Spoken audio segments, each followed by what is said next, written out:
Success is 1% inspiration and 99% perspiration. सफलता 1% प्रेरणा है और 99% हमारा हार्डवर्क, हमारी मेहनत। नमस्कार साथियों, आपका व्याकरण मित्र पुनीत जैन फिर हाजिर है आपके सामने इंग्लिश के कुछ कंसेप्ट्स लेकर। मैंने सोचा कि डस को हम एक नए लेक्चर में बनाएं, क्योंकि बहुत सारी गलतियां हमारी डस में होती है, ताकि आपको भी ज़िंदगी भर याद रहे एस और ईएस और डस का कंसेप्ट। और देखिए, आप जब मेरा इंग्लिश का लेक्चर देख रहे हैं तो नीचे आपको स्क्रॉल चलता हुआ नज़र आ रहा होगा, और बिल्कुल आप उसको भी नोटिस करते रहिए। आपके भविष्य के लिए जीके की तैयारी भी आपके साथ के साथ चल रही है। और कई बार जो चीज़ें होती हैं हम प्रयास के द्वारा याद करते हैं, भूल जाते हैं। कभी कभी कोई चीज़ अनायास जो हमने कभी पढ़ी होती है वो हमारे दिमाग में रह जाती है। तो बिल्कुल आप दोनों का मतलब लुत्फ भी उठाइए और सीखे भी सही, क्योंकि हम जिस चीज़ को खुशी खुशी सीखते हैं वो हमेशा हमें याद रहती है। तो मैंने लास्ट लेक्चर में बात की थी आई वी यू दे प्लूरल के साथ वर्ब की फर्स्ट फॉर्म। अब इसको बिल्कुल अलग ही लेक्चर रखें कि भाई ही शी इट सिंगुलर के साथ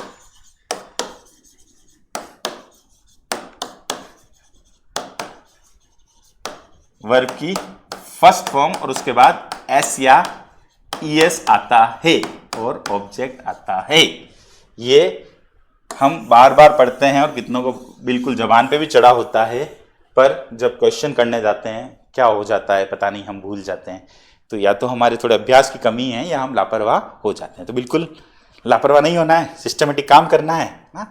तो देखो, हम ही शीट सिंगुलर की बात करते हैं, तो मैं एक सेंटेंस लेता हूँ। अच्छा, my mother wakes up early in the morning. ठीक है, अर्थ अभी बताते हैं। ही शी इट सिंगुलर, तो माय मदर सिंगुलर हुआ। He supports me, she reads this book daily.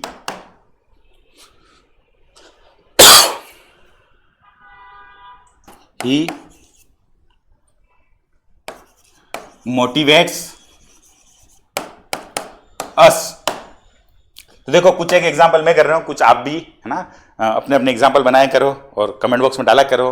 मैं बिल्कुल आपके प्रत्येक का कमेंट पढ़ूंगा और सबका रिप्लाई दूंगा। क्लियर? तो आप कुछ अच्छे एग्जाम्पल्स बनाएं। ही शीट के साथ मैं कुछ एग्जाम्पल जैसे आपको बता रहा हूँ। तो मैंने बोला माई mother wakes up early in the morning. मेरी माँ सुबह जल्दी उठ जाती है। ताहती है तो आ ही रहा है सेंटेंस में। अब याद रखना है कि ही शीट सिंगुलर आ जाए तो वर्ब की फर्स्ट फॉर्म तो आएगी, उसके साथ या तो एस आएगा या ईएस आएगा।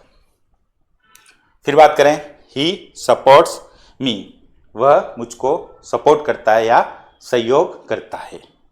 She reads this book daily, वह इस किताब को रोजाना पढ़ती है।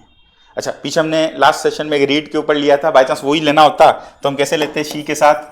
अब वी के साथ हमने फर्स्ट फॉर्म ली, तो शी के साथ उसी को लेना होता तो कैसे लेते हैं? She read between the lines, वह किसी बात के अनकही मीनिंग को भी जान लेती है या भांप लेती है। चलिए, ही मोटिवेट्स अस, मोटिवेशन बड़ा प्यारा शब्द है, पर नाउन की तरह नहीं, हम वर्ब की तरह यूज कर रहे हैं। हमारा वर्ब है मोटिवेट, तो motivate second form motivated, third form भी मोटिवेटेड। फिलहाल हमें प्रेजेंट सिंपल में फर्स्ट फॉर्म से ही पाला पड़ता है, बस उसके साथ हमको ही शीट आ जाए तो एस और एस फॉर्म लगानी होती है। तो ही मोटिवेट्स अस, तो बिल्कुल भूलना मत। कोई सा भी एग्जाम्पल आप जबान पे चढ़ा दो, कोई ये लगता है तो ये चढ़ा दो। He supports me, she supports me, my brother supports me, my sister supports me, या my mother wakes up early in the morning. Clear? आपको याद होना चाहिए वर्ब की फर्स्ट फॉर्म के साथ एस और एस कब आएगा? जब ही शी इट सिंगुलर। देखो, लैंग्वेज में एक चीज को कई बार बोलना पड़ता है। कई बार कोई चीज हम 4-5 बार पढ़ लेते हैं, फिर से 7वीं-8वीं बार भी सुनते हैं तो हमको लगता है कि वही बात है, परंतु नहीं है ना। जितना आप अभ्यास करोगे उतनी आपकी एक्सपर्टीज बढ़ेगी, विशेषज्ञता बढ़ेगी और गलतियां नहीं होंगी। और लैंग्वेज ऐसी चीज़ है जिसमें लिसनिंग भी ज़रूरी होती है, आप सुने, स्पीकिंग भी ज़रूरी होती है, आप यूज़ में लें, बोलें। रीडिंग भी ज़रूरी होती है कि आप उस लैंग्वेज को पढ़ें, और थोड़ी बहुत राइटिंग। तो कॉपी पेन लेके भी निश्चित तौर पर बैठिए और कुछ अपने एग्जाम्पल भी बनाइए। फिलहाल ही शी इट सिंगुलर के साथ, तो इट के साथ भी एक एग्जाम्पल बता देता हूँ। इसका नेगेटिव ज़्यादा यूज में आता है। इट डजंट मैटर लोग बोलते हैं, उस पर आते हैं इट मैटर्स। इट मैटर्स, इस बात से फर्क पड़ता है, इट मैटर्स। तो ही शी इट सिंगुलर के साथ एस और ईएस फॉर्म। और जैसा कि अपनी परिपाटी है, अपन प्रश्नवाचक भी बनाते हैं, इधर अपन नकारात्मक बनाते हैं, और चौथा अपन इंट्रोगेटिव कम नेगेटिव भी बनाते हैं।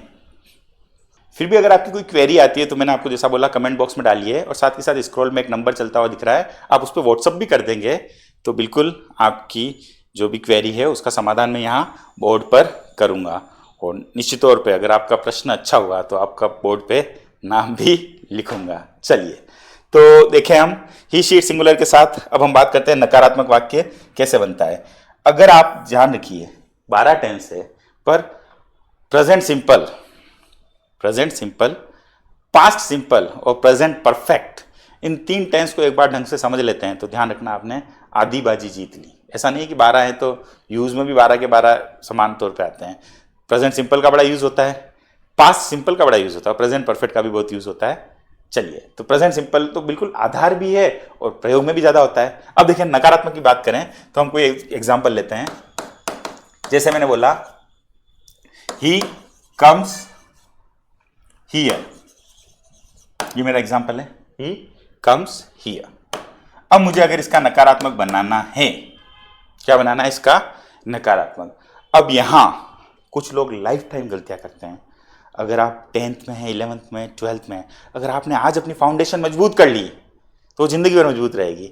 वरना आप देखना कि कई बार बच्चे बड़े बड़े कम्पिटिटिव एग्जाम दे देते हैं, कभी किसी में प्री में सेलेक्ट हो जाते हैं, कभी किसी में किसी सब्जेक्ट में अच्छे मार्क्स ले आते हैं, या दूसरा एग्जाम देते हैं, वापस वही गलतियां करते हैं कि भाई don't, doesn't, don't, doesn't, don't, doesn't, है ना। तो आपको गलतियां नहीं करनी है। इसका नेगेटिव, अब देखो इसमें भी यहाँ पर आपको कोई नहीं नजर आ रही है, कोई हेल्पिंग वर्ब, कोई इज आर एम, कोई हैज है, कोई डू डज, कुछ नजर नहीं आ रहा है। पर जब इसका नेगेटिव बनाओगे तो आपको अपनी तरफ से लगाना है, डोंट नहीं लगाना है, डज नॉट लगाना है, और कम आ जाएगा, हियर आ जाएगा। कुल मिला के आपको डज नॉट लगाना है, जिसकी शॉर्ट फॉर्म अगर मैं बोलूं तो आपकी होगी डजंट। शॉर्ट फॉर्म क्या होगी? डजंट। और अगर मैं स्ट्रक्चर लिखूं, नकारात्मक का लिख रहा हूं मैं, -v, अब आपको याद हो गया होगा, ही, शी, इट, सिंगुलर। अगर इनका नकारात्मक बनाना है तो आपको डजंट प्लस वर्ब की फर्स्ट फॉर्म प्लस ऑब्जेक्ट लगाना है। ठीक है, क्लियर? अब देखिए थोड़ा सा आप ध्यान रखिए कैसे याद रखें। अगर याद नहीं रहता है तो आप थोड़ा सा कुछ ट्रिक बना लें कि भाई इसके सकारात्मक में एक बार स का साउंड आया था, कम्स हियर, तो इसकी जो अपन हेल्पिंग वर्ब लगा रहे हैं उसमें स का साउंड आना चाहिए। सिंपल सा, इधर कम्स आया तो इधर डू नहीं, इधर डज में स आ गया, और एक बार ही चाहिए स, तो एक बार स आ गया तो फिर आपको एस और यस नहीं लगाना है, फिर आपको सीधे सीधे वर्ब की फर्स्ट फॉर्म ही लगानी है। इसे भी याद रख सकते हैं। और मैं तो कहता हूं एक चीज, गोल्डन रूल जिंदगी भर के लिए आप याद रख लीजिए और नोट भी कीजिए, पेन लेके बैठिए, कि जिस सेंटेंस में एक बार डू डज डिड आ जाए, सेंटेंस आप लिख रहे हैं बेसिक सेंटेंस, जिसमें डू डज डिड आ जाए तो उसमें फिर बाद में आगे पीछे हमेशा वर्ब की फर्स्ट फॉर्म आती है। कोई सेंटेंस हम टेंस में जब भी कोई सेंटेंस पढ़ें या आगे भी देखें, अगर डू डज डिड आ गया तो फिर हमेशा, अभी डू के साथ भी हमने फर्स्ट फॉर्म देखी थी, डज में हो सकता है आपके दिमाग में एस और यस आ जाए, और डिड के लिए भी आधार तैयार हो जाएगा कि डिड आते से आप क्या लगा दोगे, वर्ब की फर्स्ट फॉर्म लगा दोगे। तो चलिए, हंसते रहिए, मुस्कुराते रहिए, खिलखिलाते रहिए और गंभीरता के साथ सीखते भी रहिए। चलिए, तो आपने देखा he comes here, he doesn't come here. He helps me, वह मेरी मदद करता है, ही डजंट हेल्प मी। अब मैं बोलूंगा, देखते हैं आपका मेरा तालमेल, है ना, कैसे फ्रीक्वेंसी आप तक पहुंचती है।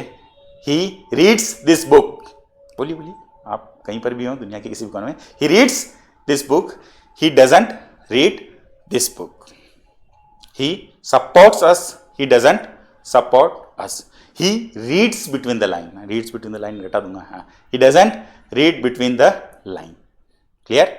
ही, शी, इट डजंट। चलिए एक और अच्छा एग्जांपल लें जो अपने जबान पे चढ़ता भी है, डायलॉग भी होता है, it matters.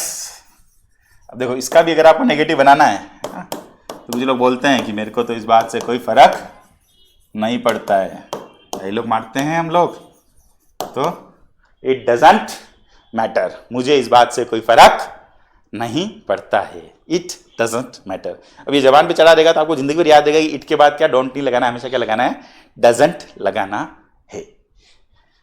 He she it singular doesn't. चलिए अब एक लास्ट स्ट्रक्चर लेते हैं जिसमें सकारात्मक, नकारात्मक, प्रश्नवाचक और इंट्रोगेटिव कम नेगेटिव वाला स्ट्रक्चर अपन ले लेते हैं, है ना। तो जैसे मैं बोलूं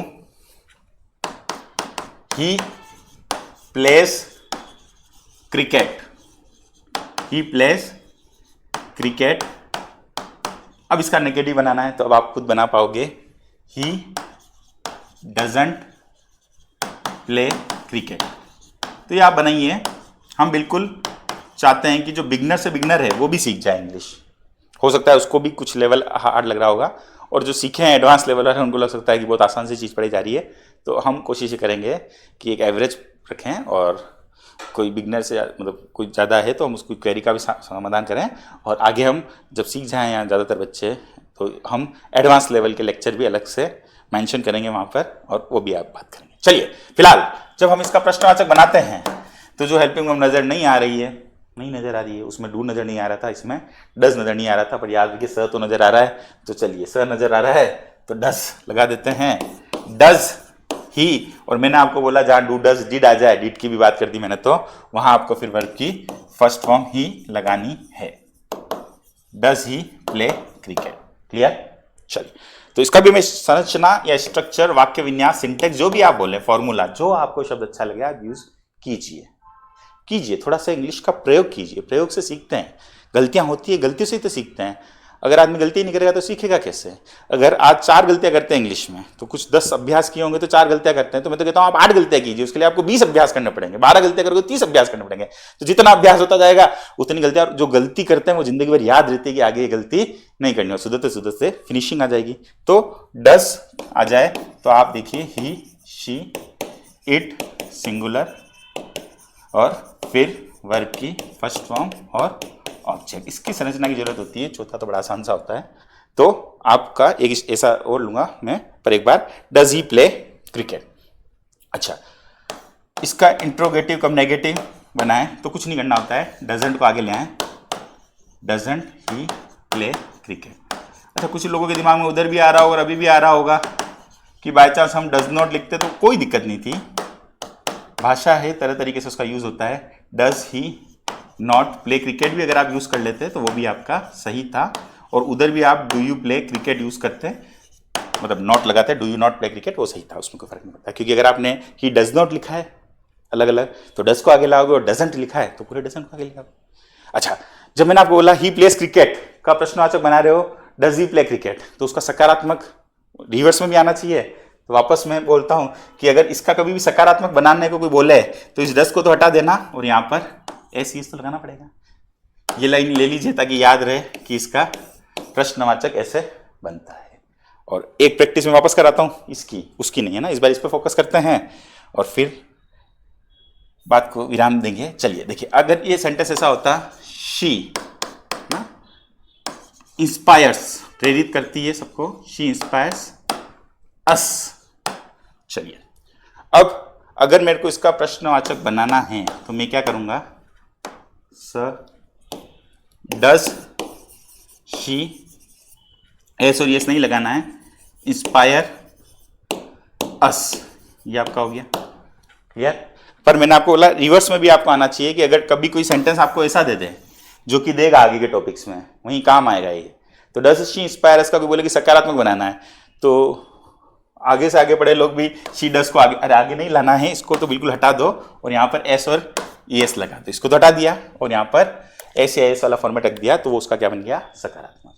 चलिए, तो अब तक हमने जो लेक्चर्स लिए हैं उसमें प्रेजेंट सिंपल के ए पार्ट जिसको बी टाइप वर्ब नाम दिया था, और बी पार्ट जिसको हैव टाइप वर्ब नाम दिया था, बी पार्ट में हैव टाइप वर्ब रखने के लिए, और सी पार्ट के हमने 2 सेशन बनाए। एक तो जो डू ओरिएंटेड था, या डोंट ओरिएंटेड था, एक जो डज और डजंट ओरिएंटेड था, एक जो था वो आई व्यू दे के साथ फर्स्ट फॉर्म था, एक जो था ही शीट सिंगुलर के साथ एस और एस फॉर्म था। पर अभी प्रेजेंट सिंपल का एक और हम सेशन लेके आएंगे जिसमें हम बताएंगे कि हमको कैसे पता चले कि प्रेजेंट का जो ये सी वाला मेन पार्ट जो सबसे ज़्यादा यूज में आता है उसका प्रयोग कहाँ होता है, कौन से ऐसे हिंटिंग वर्ड्स होते हैं या कौन सी ऐसी चीज़ें होती हैं जहाँ हमको सी वाला ये ताहे तिये वाला सेंटेंस प्रेफर करना होता है। क्योंकि हर क्वेश्चन तो अनुवाद का नहीं होता है, फिलिंग द ब्लैंक्स स्टाइल में आ जाए, एमसीक्यू किसी भी स्टाइल में आ जाए, तो हमको पता चलना चाहिए किस जगह पे कौन से टेंस का हमको लाइफ में प्रयोग करना चाहिए। तो फिर जल्दी ही मुलाकात होगी और बिल्कुल आप भी हमें अच्छे से अच्छा रिस्पॉन्स देते रहिए। धन्यवाद।